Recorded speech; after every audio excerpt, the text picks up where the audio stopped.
BR Naidu తొత్తులుగా ఉన్న స్వామీజీలు తన ఇంటిని ముట్టడికి విఫలయత్నం చేశారని భూమన కరుణాకర్ రెడ్డి అన్నారు. బీఆర్ నాయుడు ఇచ్చే బ్లాక్ టికెట్లు అమ్ముకునే వాళ్లు తనపై ఆరోపణలు చేస్తున్నారని, సన్నాసులు కాదు తనకు సర్టిఫికెట్ ఇచ్చేదంటూ మండిపడ్డారు.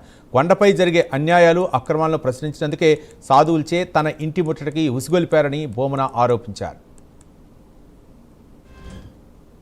సన్యాస్ తెలుగుదేశం పార్టీ కార్యకర్తలు తమ పసుపు వస్త్రాలను విసర్జించి కాషాయాన్ని ధరించి నా మీద, జగన్మోహన్ రెడ్డి గారి మీద గత 2-3 రోజులుగా విపరీతంగా మాట్లాడుతున్నారు. సన్యాసుల రూపంలో ఉన్నట్టుగా నటించే ఈ సన్నాసులు నెత్తి మీద రూపాయి పెడితే 5 పైసలకు కూడా అమ్ముడు పోనటువంటి నంబర్ 1 పనికి మారిన వాళ్ళు. వీళ్లకు నాయకుడు Telugu Desam party NTR literature committee Atluri నారాయణరాట.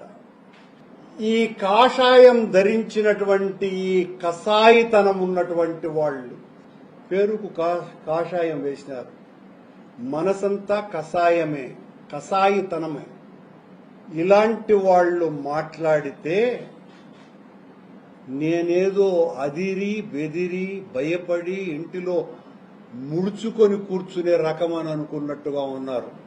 దీని వెనుక తెలుగుదేశం పార్టీ అధినేత ప్లస్ వీళ్ళందరూ కూడా బీఆర్ నాయుడు తొత్తులు.